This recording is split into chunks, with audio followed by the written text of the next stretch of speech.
4부 10번째 글입니다. 10. 1832년 6월 5일 1. 문제의 표면. 폭동은 무엇으로 구성되는가? 아무것도 아닌 것으로, 그리고 모든 것으로 조금씩 발산되는 전기, 호련 솟아오르는 불꽃, 떠도는 힘, 지나가는 바람, 이러한 것들로. 이 바람이 사색하는 머리들, 몽상에 잠기는 두뇌들, 고민하는 마음들, 타오르는 정열들, 신음하는 빈궁들을 만나고 그것들을 휩쓸어 간다. 어디로? 닥치는 대로. 정부를 지나고 법률을 지나고 다른 사람들의 번영과 횡포를 지나고.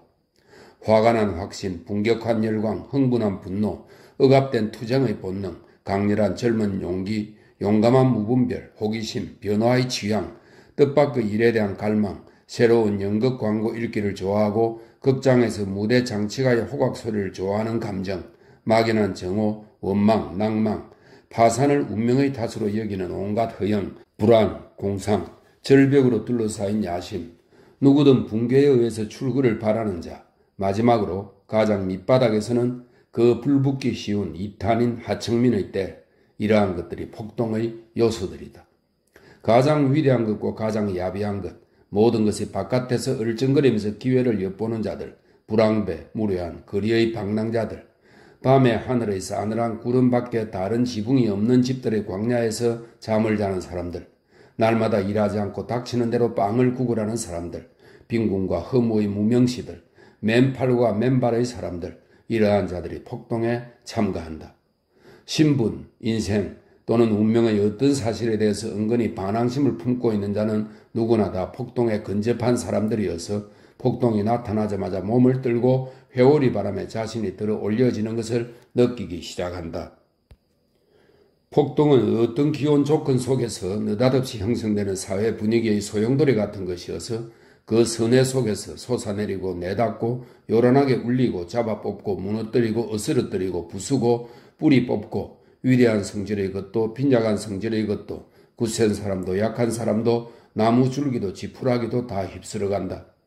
폭동이 휩쓸어가는 자도 그것에 대항하는 자도 다 같이 불행할진저 폭동은 쌍방을 서로 부딪히게 하여 그들을 부셔버린다. 폭동은 제가 사로잡은 자들에게 뭔지 알 수 없는 비상한 힘을 전한다. 그것은 누구든지 사건의 힘으로 가득 채운다. 그것은 모든 것을 탄환으로 만든다. 그것은 하나의 석재를 포탄으로 만들고 하나의 짐꾼을 장군으로 만든다. 교활한 정략가의 어떤 단정에 의하면 정권의 견지에서는 조금의 폭동은 바람직한 것이다. 가로되 폭동은 정부를 전복하지 않고 공고히 한다. 폭동은 군대를 시험하고 중상계급을 결집시키고 경찰의 힘줄을 늘려주고 사회의 골격의 힘을 확인한다. 그것은 일종의 체조다. 그것은 거의 위생적인 것이다. 마사지 후의 사람처럼 정권은 폭동 후에 건강이 더 좋다.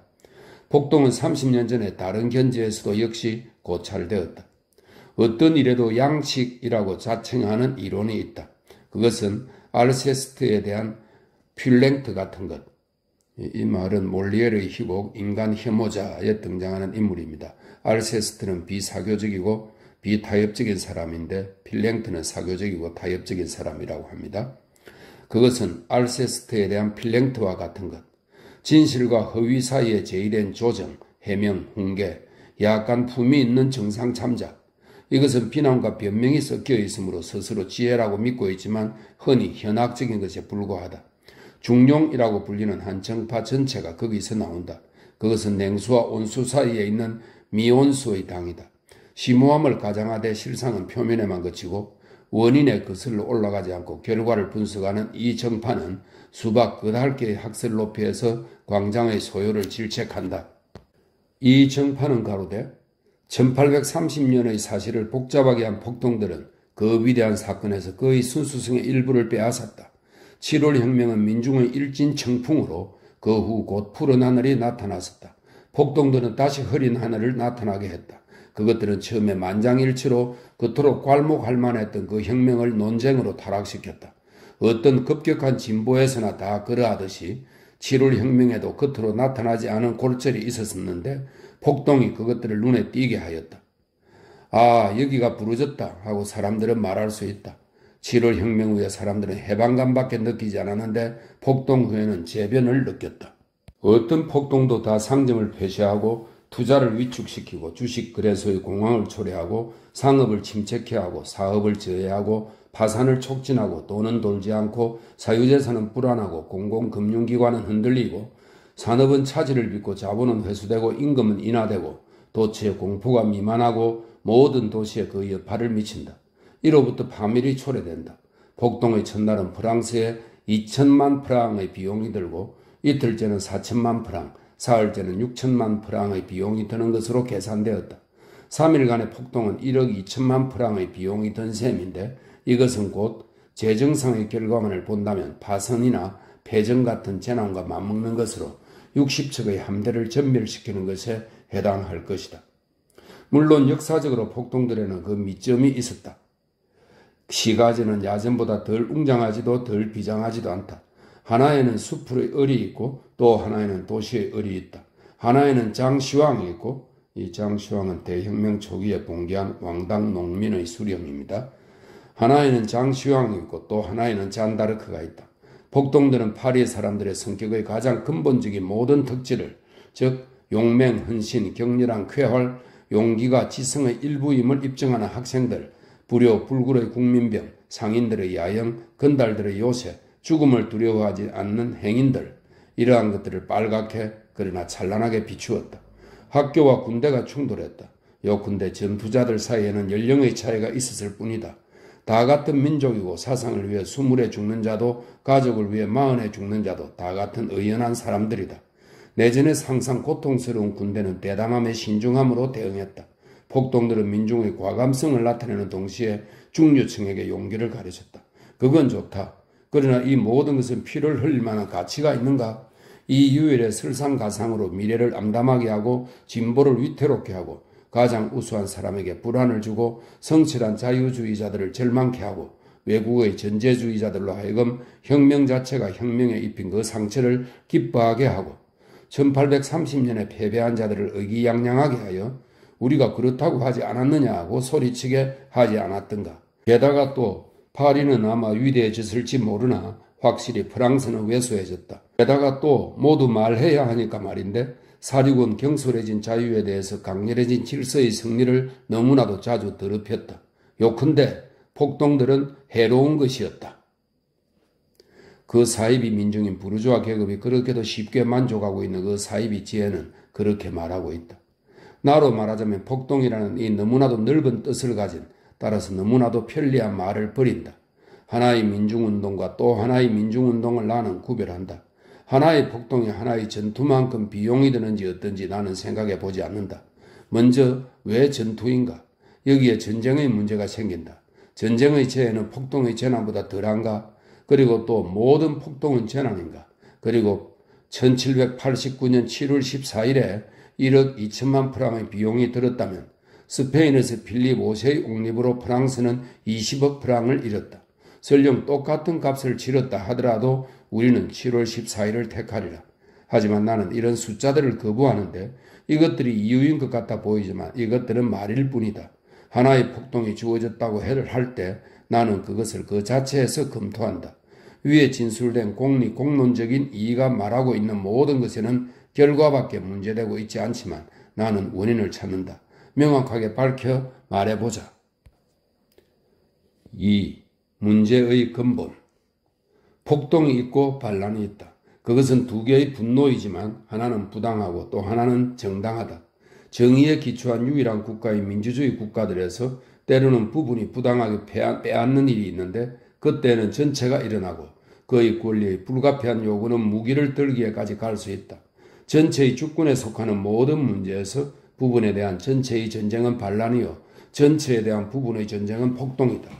틸러리 궁에 왕이 들어있느냐 국민의회가 들어있느냐에 따라서 이 궁전을 공격하는 것은 정의거나 불이다. 군중에 향해진 똑같은 대포도 8월 10일, 이것은 1792년 8월 10일입니다. 8월 10일에는 잘못이고 공화포도월 14일, 공화포도월 14일은 1795년 10월 5일이라고 하네요. 공화포도월 14일에는 옳다. 외관은 비슷하지만 내용은 다르다. 용병들은 거짓을 지키고 보나파르트는 진실을 지킨다. 보통 선거가 그의 자유와 주권 속에서 행한 것은 거리의 군중에 의해 부서질 수 없다. 순수한 문명의 일들에서도 마찬가지다. 군중의 본능은 어제는 명철하던 것이 내일은 흐려질 수 있다. 똑같은 격분도 테레에 대항해서는 정당하되 튀르고에 대항해서는 부당하다. 이 말은 테레는 루이 15세의 이 재무장관으로 부정한 정략을 행했고 튀르고는 루이 16세의 재무장관으로서 일대 혁명을 행하려다 좌절당했다. 이렇게 설명되어 있네요. 테레에 대항해서는 정당하되 튀르고에 대항해서는 부당하다. 기계를 파손하고 창고를 약탈하고 철도를 절단하고 도크를 파괴하고 군중이 그릇된 길을 가고 진보적인 민중의 심판을 거부하고 학생들이 라무스를 무참히 죽이고 이 라무스는 16세기의 프랑스 철학자입니다. 돌을 던져 루소를 스위스에서 쫓아내는 것, 그것은 폭동이다. 이스라엘이 모세에게 반항하고 아테네가 포키온에게 반항하고 이 포키온은 한니발을 격파한 장군인데 나중에 추방당한 사람이라고 합니다. 아테네가 포키온에 반항하고 로마가 스키피오에게 반항한 것, 그것은 폭동이다. 파리가 바스티우 감옥에 반항한 것, 그것은 반란이다. 병사들이 알렉산더에 반항하고 선원들이 크리스토프 콜럼버스에 반항한 것, 그것은 똑같은 반역이다. 부도덕한 반역이다. 왜? 크리스토프 콜럼버스가 나침반을 가지고 아메리카에 대하여 행하는 것을 알렉산더는 금을 가지고 아시아에 대하여 행했기 때문이다. 알렉산더는 콜럼버스처럼 하나의 세계를 발견한다.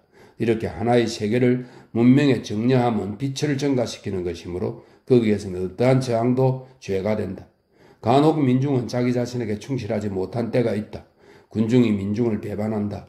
예컨대 그 밀조 소금 판매자들의 장구한 세월에 걸친 피비린 나나는 한 것, 그 만성적인 정당한 반항은 결정적인 순간에 구원의 날에 민중의 승리의 시간에 왕권과 결탁하고 슈왈리로 표변하고 이 슈왈리는 대혁명 초기에 봉기한 왕당파 농민의 폭동입니다.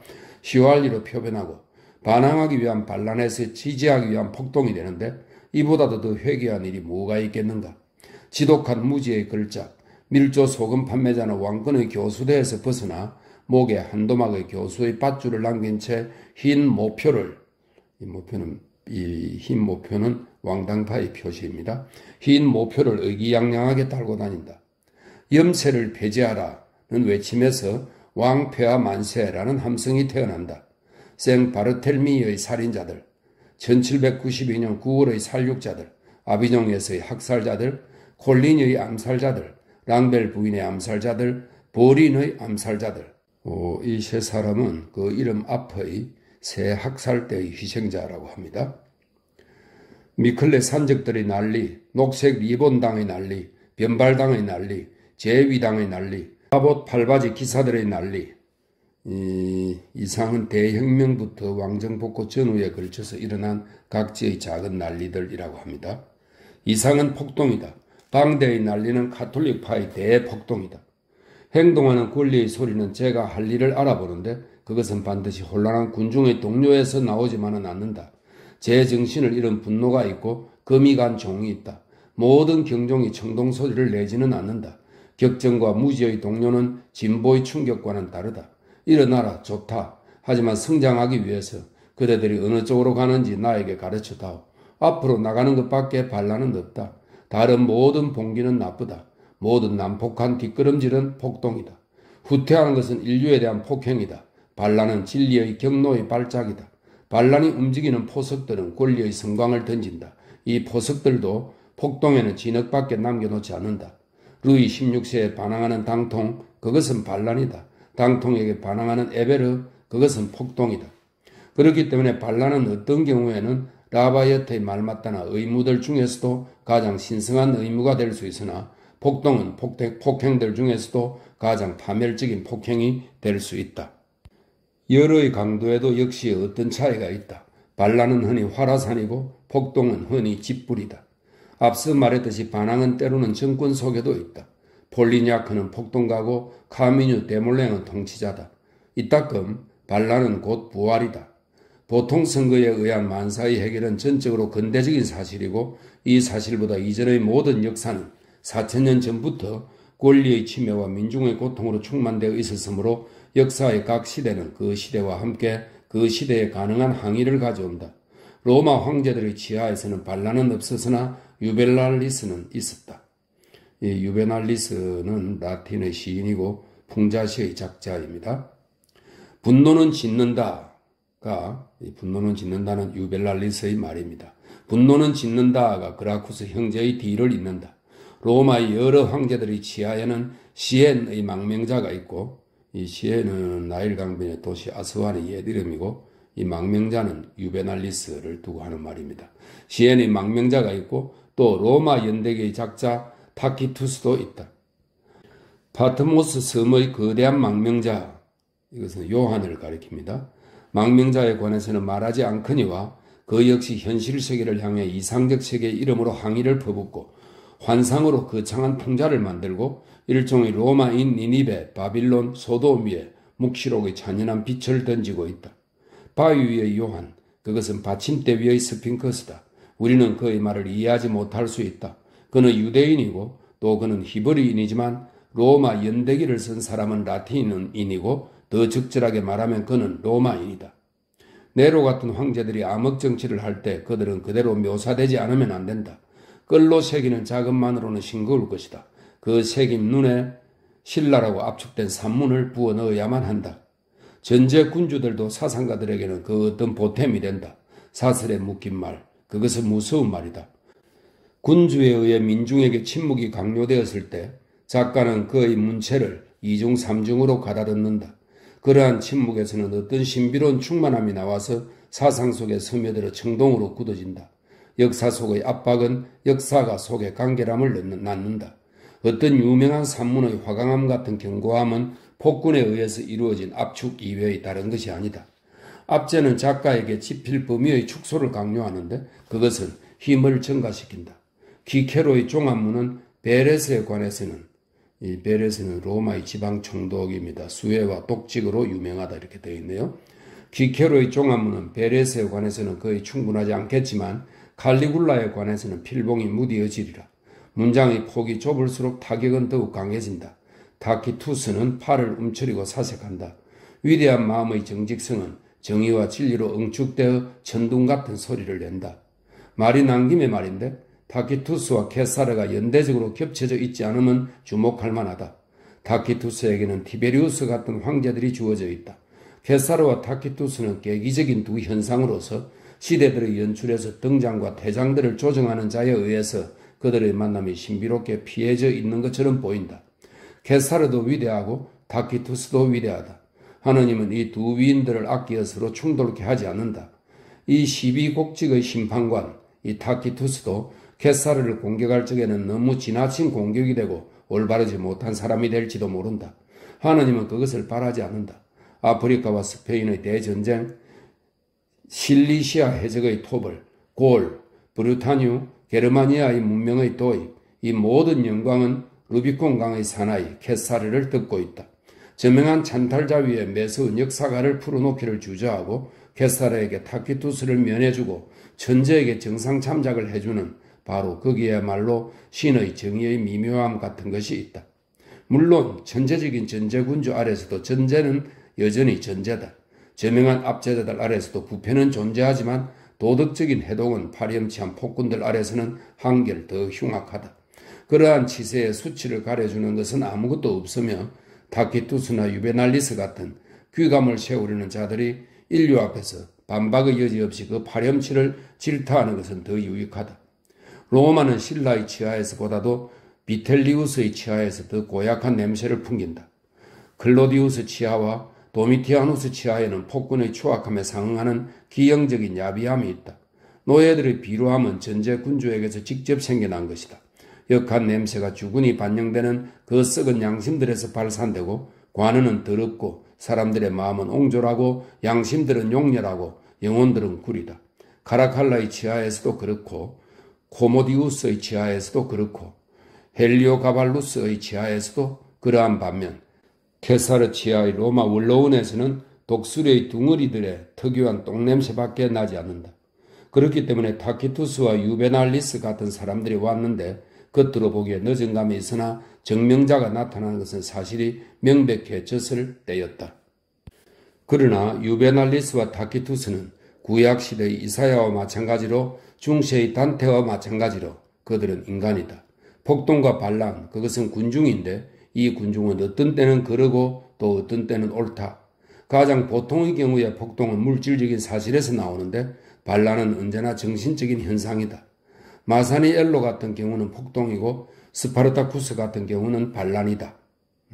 전자는 17세기의 나폴리 반도들의 두목이고요. 후자는 BC 1세기의 반항 노예들의 두목입니다.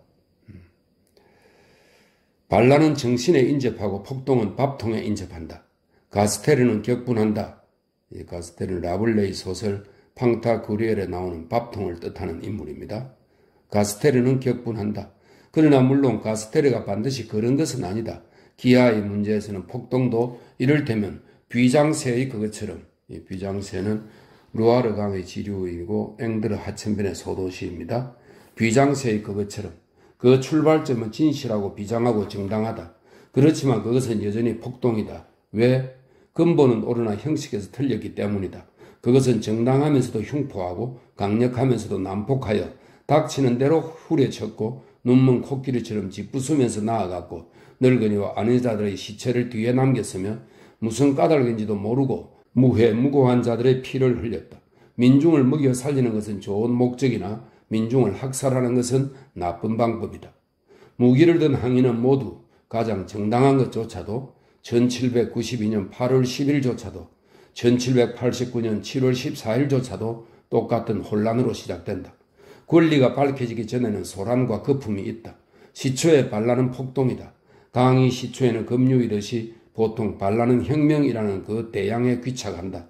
그렇지만 때로는 정신적 지평을 부감하는 그 높은 산들, 즉 정의, 지혜, 이성, 권리 등에서 왔고 이상의 가장 순수한 백설로 빚어진 반란은 바위에서 바위로 오랜 추락을 거치고 자신의 투명함 속에 하늘을 반영하고 승리의 당당한 그런거리 속에 무수한 지류들을 합쳐 커진 후 라인강이 늪속에 사라지듯이 갑자기 어떤 부르주아의 웅덩이 속으로 사라진다. 이 모든 것은 과거의 일이고 미래는 다르다. 보통 선거는 경탄할 만한 것이어서 폭동을 그 근원에서 해산시키고 반란에 투표함으로써 폭동에서 무기를 빼앗는다. 시가전도 국경전도 전쟁의 소멸 이런 것이 필연적인 진보다. 오늘이야 어쨌든 평화는 내일의 것이다. 그런데 반란과 폭동 어떤 점에서 전자가 후자와 다른가? 이른바 부르주아는 그 미묘한 차이를 잘 모른다. 그에게는 모든 것이 폭동이요 단순한 반역이요 주인에 대한 개의 반항이요 사슬과 우리로서 처벌해야 할 물어뜯기의 시작이요 짖는 소리요 으르렁거리는 소리다. 개의 머리가 갑자기 커져서 사자의 얼굴이 되어 어둠 속에 어렴풋이 드러나게 되는 날까지. 그때 부르주아는 외친다. 민중 만세. 이렇게 설명하고 나서 1832년 6월의 운동은 역사에 무엇인가?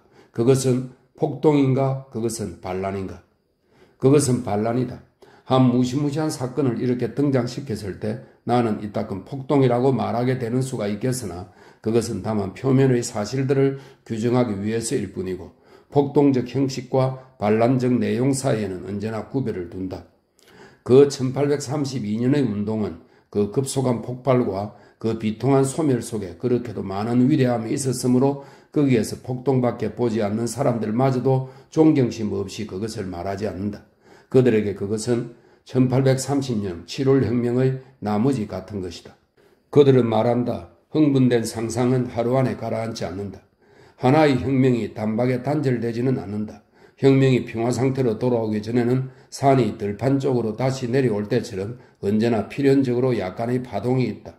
주이라의 연맥 없이 알프스 산맥은 전혀 없고 아스투리의 지맥 없이 피레네 산맥도 없다. 파리 사람들의 기억이 폭동의 시기라고 일컬고 있는 현대사의 이 비장한 위기는 확실히 이 세기의 소란스러운 시기들 중에서 독특한 시기다. 이야기에 들어가기 전에 마지막으로 한마디 더. 이제부터 이야기하게 될 사실들은 생생한 극적 현실에 속하지만 역사가는 시간과 공간의 부족으로 종종 그것들을 빠뜨린다. 그렇지만 거기에는 나는 이를 강조하거니와 거기에는 인간의 생명이, 고동이, 전율이 있다. 앞서 말한 것 같은데 자질구레한 사실들은 말하자면 대사건의 지엽이어서 역사의 원경 속에 사라져버린다. 이른바 폭동이라는 시기에는 이러한 종류의 자잘한 사실들이 수없이 많다. 법정의 예심은 역사하고는 다른 이유에서 모든 것을 다 폭로하지 않았고 아마 모든 것을 깊이 조사하지도 않았을 것이다. 그러므로 나는 세상에 알려지고 발표된 특수한 사실들 중에서 사람들이 전혀 모르고 있는 일들을 어떤 사람들은 잊어버렸고 또 다른 사람들은 죽어버렸기 때문에 파묻혀 있는 사실들을 백일하에 드러내 놓으려고 한다. 이 거대한 무대에 등장했던 사람들은 대부분 사라졌고 그 이튿날부터 그들은 침묵을 지키고 있었지만 내가 이야기하려는 것, 나는 그것을 보았다고 나는 말할 수 있을 것이다. 나는 어떤 사람들의 이름을 바꿀 것이다. 왜냐하면 역사는 이야기를 하되 고발하지는 않으니까. 그러나 나는 진실한 사실들을 묘사할 것이다. 내가 쓰고 있는 이 책의 사정상 나는 1832년 6월 5일과 6일 이틀간의 확실히 가장 덜 알려진 일면밖에 그리고 한 사파적 사건밖에 보여주지 않겠지만 이제 내가 거둬올리려는 그 컴컴한 너울 아래의 이 무시무시한 공적인 사건의 실상을 독자가 일별할 수 있도록 할 것이다. 3. 장례식, 거듭나는 기회. 1932년의 봄, 석 달 전부터 콜레라가 사람들을 오싹하게 했고 그들의 동료에 뭔지 알 수 없는 침울한 진정을 던져주었지만 파리는 벌써 오래전부터 소요를 일으킬 준비가 되어 있었다. 앞서도 말했듯이 대도시는 일문의 대포와 같은 것이어서 거기에 포탄이 재어져 있을 적에는 불똥 하나가 떨어지기만 하면 충분히 발포된다. 1832년 6월에 그 불똥은 라마르크 장군의 죽음이었다. 라마르크는 이름난 활동가였다.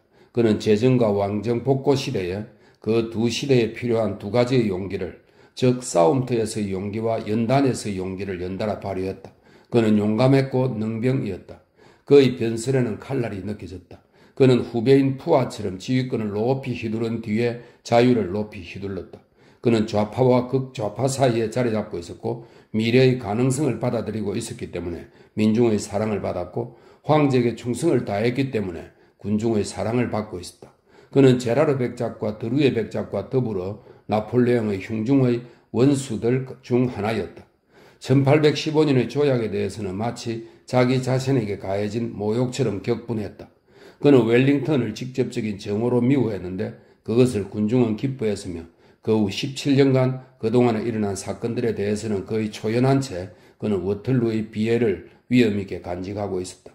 단말마의 임종시에 그는 백일천하의 장교들이, 이 백일천하는 엘바섬 탈출 후의 나폴레옹의 백일시대를 말합니다.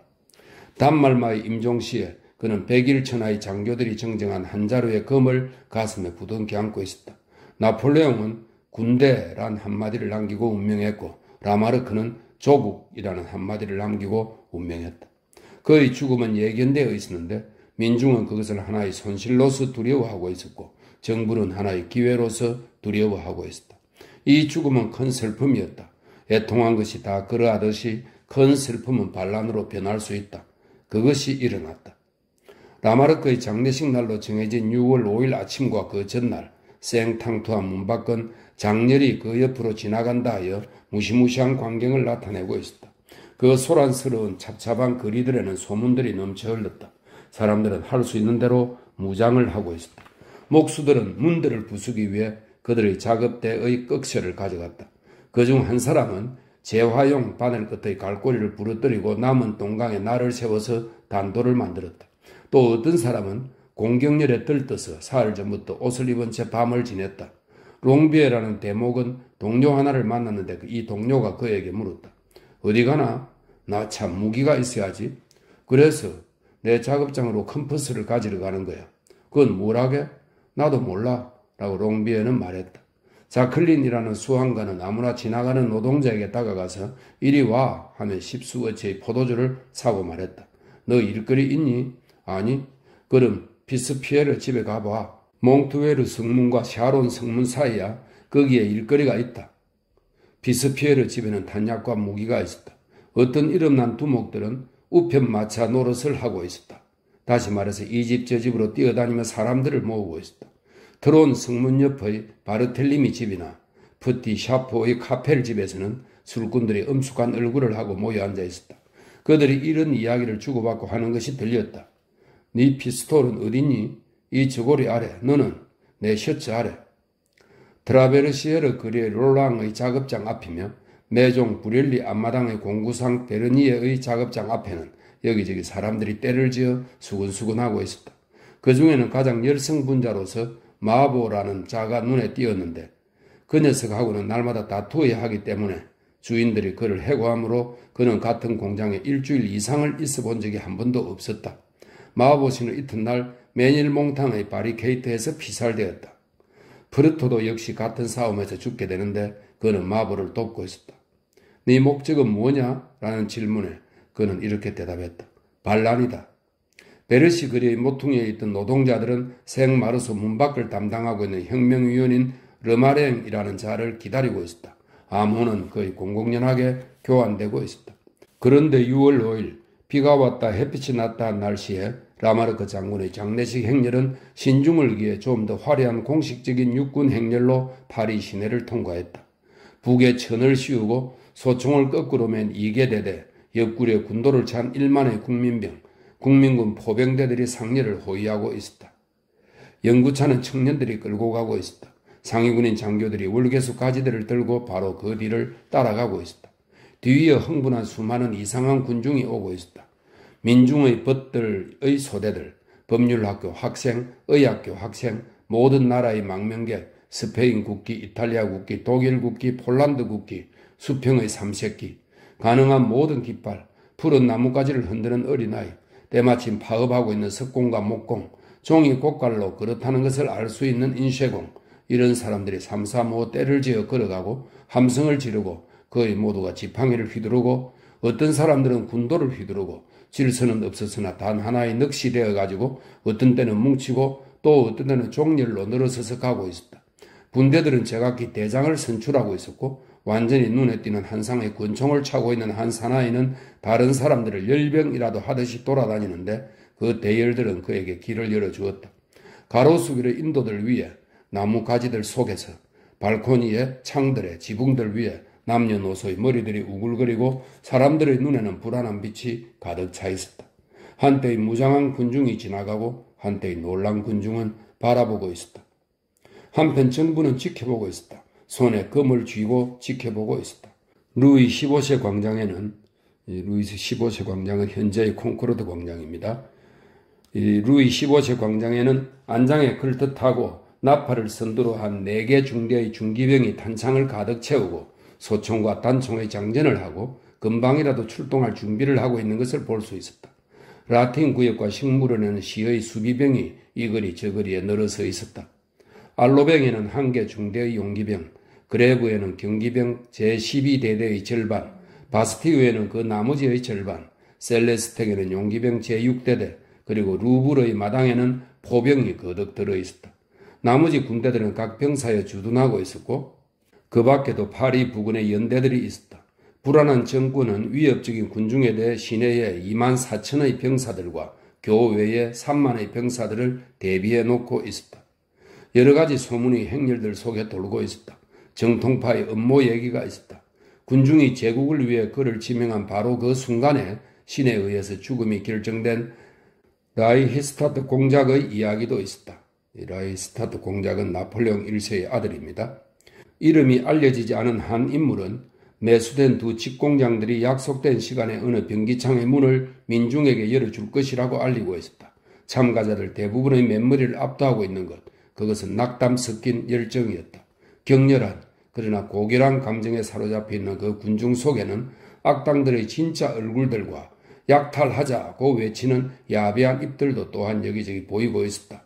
늪 밑바닥을 휘저어 물속에 구정물이 올라오게 하는 어떤 선동들도 있었다. 잘 훈련된 경찰들에게는 이거는 경찰 측의 스파이를 암시하는 말입니다. 이를테면 나중에 샹브리 거리에서 보게 될 경찰의 밀고자 클라크수 같은 불안당을 말하는 겁니다. 잘 훈련된 경찰들에게는 전혀 이상한 현상이 아니다. 장렬은 안타까우리만큼 느릿느릿 상가에서 가로수길로 바스티유까지 나아갔다. 때때로 비가 왔으나 비는 이 군중에게는 아무렇지도 않았다.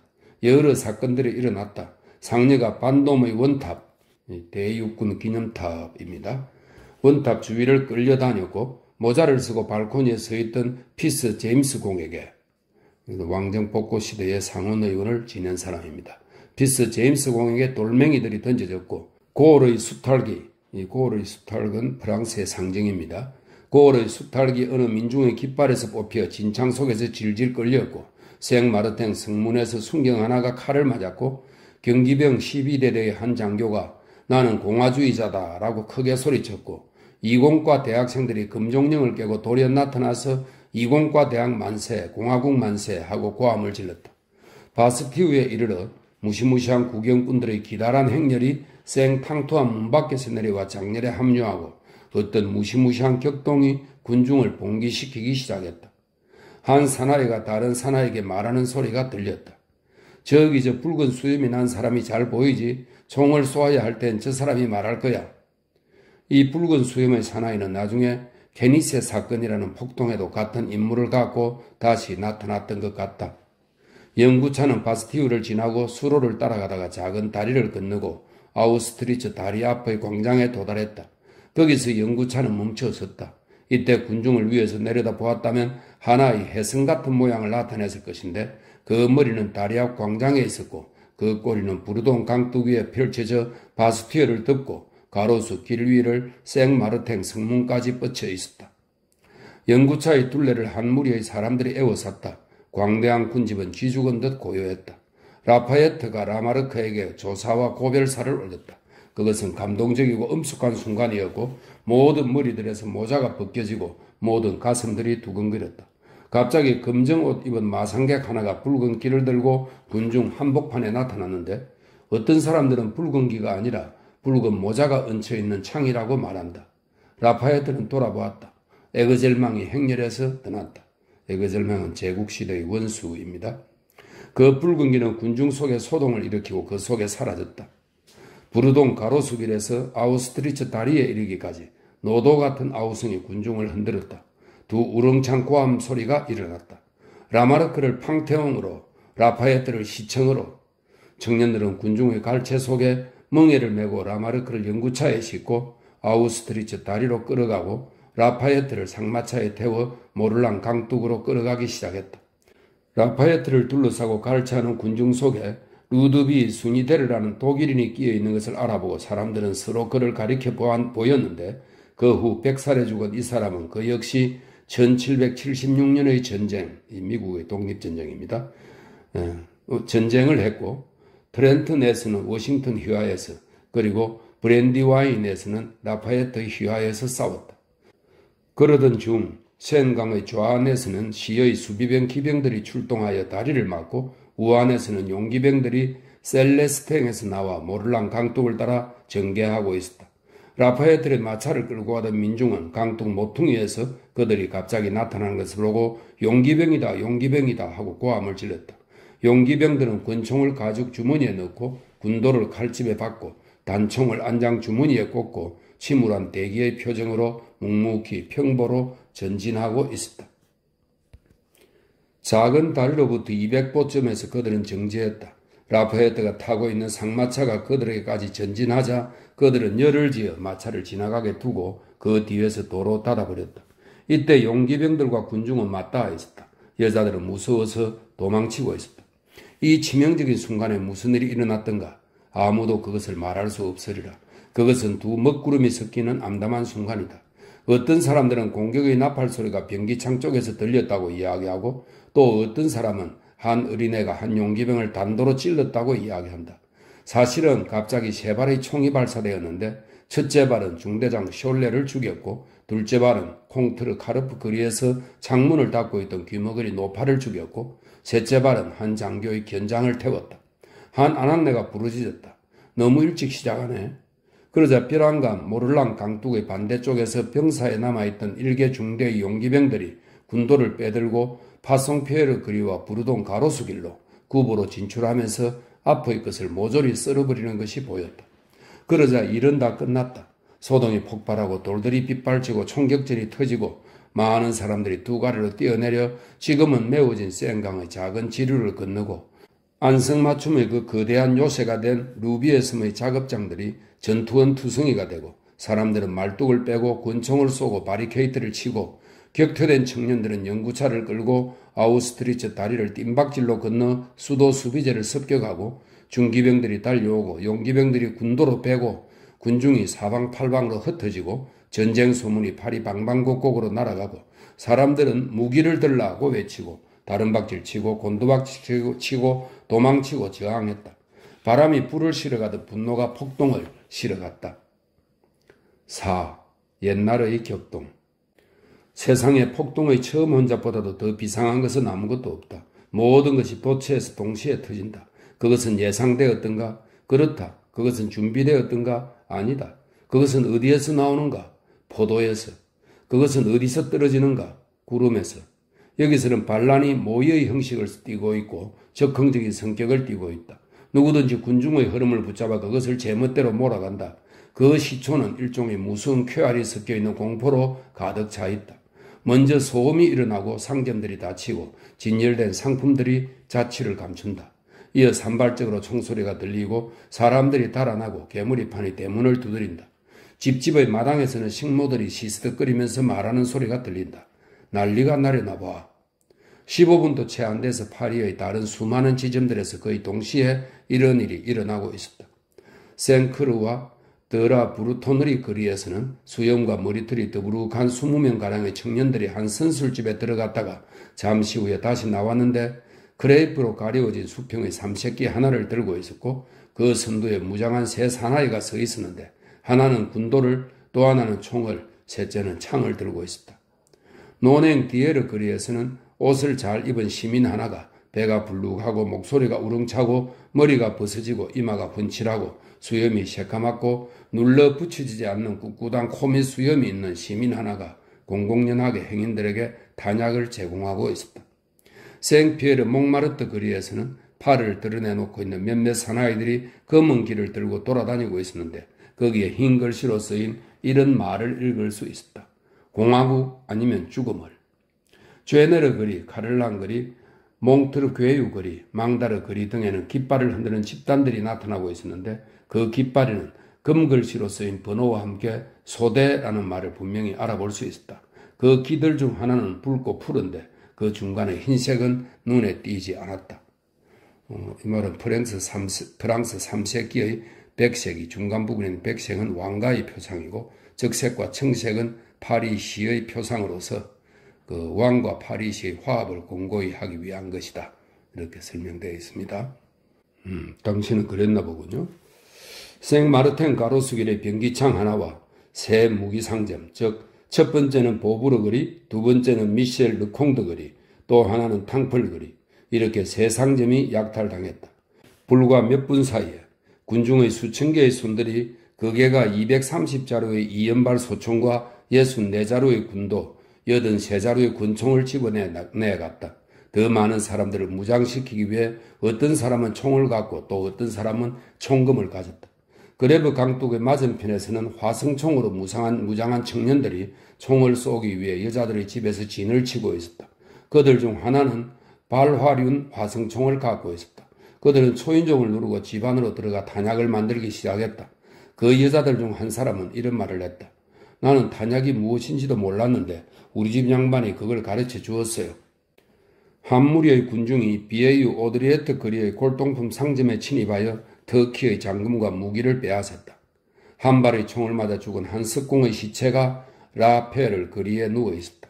그리고 또 생강의 좌안, 우안 강둑, 가로수길, 라틴구, 중앙시장 일대에는 노동자, 학생, 소대원 등 헐레벌떡거리는 사람들이 선언서들을 낭독하고 무기를 들라고 외치고 가로등들을 부수고 수레들에서 마소를 풀고 거리들에서 포석을 드러내고 집들의 문을 부수고 나무들의 뿌리를 뽑고 지하실들을 뒤지고 통들을 굴리고 보석, 잡석, 가구, 판자 등을 쌓아 올려 바리케이트를 만들고 있었다. 사람들은 시민들을 협조하도록 강요하고 있었다. 여자들 집에 들어가 집에 없는 남편의 군도와 총을 내놓게 하고 문에 백목으로 무기 징발했음이라고 써놓았다. 어떤 자들은 총과 군도 영수증에 그들의 이름을 서명하고 내일 시청으로 찾으러 오라고 말했다. 거리에서는 고립된 보초들과 시청으로 가는 국민병들의 무기를 빼앗고 있었다. 장교들의 견장도 잡아떼고 심티에르 생 니콜라 거리에서는 국민병의 한 장교가 곤봉과 검으로 무장한 한 집단에게 쫓겨 천신만고로 어느 집에 도피해 갔다가 밤이 돼서야 겨우 변장을 하고 거기서 나올 수가 있었다. 생자크 구역에서는 학생들이 때를 지어 기숙사에서 나와 생테아 생트 거리의 브로글의 다방으로 올라가거나 마트렌 거리의 셰비야르 다방으로 내려가고 있었다. 거기서는 문 앞에서 청년들이 돌 위에 서서 무기를 배급하고 있었다. 사람들은 바리케이드를 만들기 위해 트랑스 노넨 거리의 제목 저장소를 약탈하고 있었다. 단 하나의 지점에서는 주민들이 저항하고 있었는데 생타부아 거리와 시몽 르프랑 거리의 모퉁이에서 그들은 그들 자신이 바리케이드를 허물고 있었다. 단 하나의 지점에서는 폭도들이 꺾이고 있었는데 그들은 국민병의 한 부대에게 총알을 퍼부은 뒤에 강펄 거리에서 시작된 바리케이드를 포기하고 코로드르 거리로 도망하고 있었다. 국민병 부대는 바리케이드 안에서 붉은 기 하나와 단약구름이 하나, 권총 탄환 300발을 주었다. 국민병들은 그 깃발을 찢어 그 조각들을 그들의 총금 끝에 달고 갔다. 내가 여기서 천천히 차근차근 말하고 있는 것은 모두 단 한 번의 천둥 속에서 일어나는 수많은 번갯불처럼 하나의 광대한 소요 속에 시내 도처에서 동시에 일어나고 있었다. 1시간도 채 안 되어서 중앙시장 일대에서만도 27개의 바리케이트들이 땅에서 나왔다. 그 중앙에는 그 유명한 50번지의 집이 있었는데 이것은 잔과 그녀의 106인 동지들의 요새로서 한쪽으로는 생메리의 바리케이트, 또 한쪽으로는 모베 거리의 바리케이트를 각각 옆에 끼고 아르시스 거리와 생마르텐 거리, 그리고 정면의 오브리르 부시의 거리 등 세 거리를 지휘하고 있었다. 직각을 이루고 있는 두 개의 바리케이트는 하나는 몽토르게의 거리에서 그랑투리 앙드리 거리 쪽으로 구부러지고 또 하나는 조프르 오랑즈벤 거리에서 생트 아부아 거리 쪽으로 구부러져 있었다. 그 밖에도 파리의 20개 구에 마레 생트 주느비에브 산에 수많은 바리케이트가 설치되어 있었는데 메닐몽탕 거리의 한 바리케이트에는 돌적 위에서 뜯어낸 대문짝 하나가 보였고 또 하나 파리 시립병원의 작은 다리 옆에 있는 바리케이트는 말을 풀어내고 뒤집어 놓은 큰 수레 하나로 경찰청에서 300보의 거리에 만들어져 있었다. 메네트리의 거리의 바리케이트에서는 옷을 잘 차려입은 한 사나이가 일하는 사람들에게 돈을 나누어 주고 있었다. 그르네타 거리의 바리케이트에서는 말을 탄 사람 하나가 나타나 바리케이트의 두목이 듯한 사람에게 돈꾸러미 같은 것을 건네주었다. 이건 비용, 술값 등에 쓸 돈이요 하고 그는 말했다. 넥타이도 매지 않은 한 금발의 청년은 여기저기 바리케이트로 뛰어다니면서 명령을 전달하고 있었다. 푸른 경찰모를 쓰고 칼을 빼던 또 하나의 청년은 보초들을 세우고 있었다. 바리케이드의 내부에서는 술집과 수의실들이 위병소로 변해 있었다. 게다가 폭동은 매우 교묘한 전술에 의해서 행동하고 있었다. 좁고 평탄하지 않고 꼬불꼬불하고 모퉁이가 많고 굴곡이 심한 거리들이 훌륭하게 선택되어 있었는데 특히 중앙시장 부근은 하나의 숲보다도 더 복잡한 거리들이 그물 모양을 이루고 있었다. 민중의 벗이라는 결사가 생타부아 구역에서의 반란을 지휘했다는 말도 있었다. 풍소 거리에서 피살된 한 사나이의 몸을 뒤졌더니 파리시의 도면이 있었다. 사실상 이 폭동을 지휘했던 것, 그것은 공중에 떠있는 일종의 미정류의 격정이었다. 반란은 급작스럽게 한 손으로 바리케이트를 구축하고 또 한 손으로는 거의 모든 경비대 초소들을 손에 넣었다. 3시간도 채 안 돼서 점화되는 도화선처럼 반도들은 각처에 침입하여 그것들을 점령해 버렸었다. 센강의 우안에서는 변기창, 누아얄 광장의 구청, 전체의 마레, 쿠펜쿠르 조병창, 갈리오트, 샤토도, 시장 근처의 모든 거리들을, 센강 저안에서는 베텔랑의 병사, 생펠라지, 모베르 광장, 데물랭의 화약고, 모든 문박지대들을, 오후 5시에 그들은 바스티유와 랭저리, 블랑망토의 지배자가 되었고 그들의 정찰병들은 빅토아르 광장에 접근하여 프랑스 은행이며 퍼티페르의 병사 중앙 우편국을 위협하고 있었다. 파리의 3분의 1이 폭동 속에 있었다. 모든 지점에서 전투가 대대적으로 벌어졌다. 그리고 무장 해제, 가택 수색, 무기 상점들의 급격한 침입, 이런 것들의 결과로 돌팔매질로 시작된 전투가 총격전으로 계속되게 되었다. 오후 6시경에 소몽의 횡단로는 싸움터가 되었다. 폭도와 군대가 양쪽 끝에서 대치하고 있었다. 그들은 한쪽의 철책에서 또 한쪽의 철책으로 총을 맞서고 있었다. 한 방관자는, 한 몽상가는, 즉 이 책의 저자는 이 화산을 가까이에서 보러 갔었는데 이 횡단로에서 양쪽의 총화 사이에 끼어버렸다. 그가 총탄에서 몸을 피하기 위해서는 상점들을 갈라놓는 불룩한 반원주밖에 없었다. 그것은 반쪽이 벽 속에 박힌 원기둥을 말합니다. 그는 근 반시간 동안 그 곤란한 처지에 있었다. 그러던 중 소집의 북이 울리고 국민병들이 허겁지겁 옷을 입고 무장을 하고 군대가 구청들에서 나오고 연대들이 병사들에서 나왔다. 앙클의 건널목 맞은편에서는 고수 하나가 단도를 맞았다. 또 하나의 고수는 신유 거리에서 한 30명의 청년들에게 습격을 받아 북을 찢기고 군도를 빼앗겼다. 또 하나는 그러니의 생라자르 거리에서 피살되었다. 미셸류 콩트 거리에서는 세 장교들이 연거푸 쓰러졌다.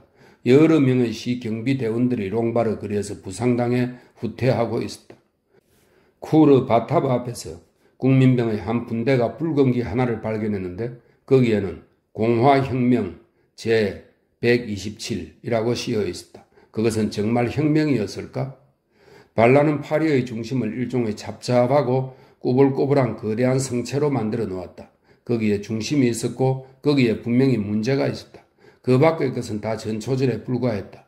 모든 것이 거기서 결판날이라는 증거로는 거기서는 아직 싸움이 벌어지지 않았다는 것이다.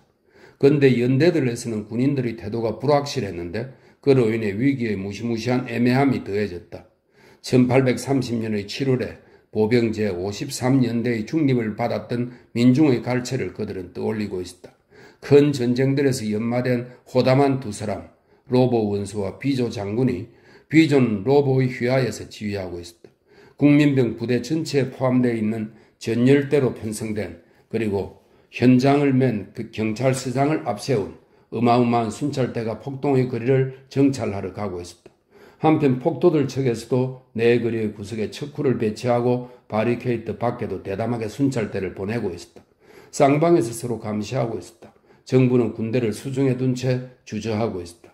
밤이 오려 하고 있었는데 생메리의 경종이 들리기 시작했다.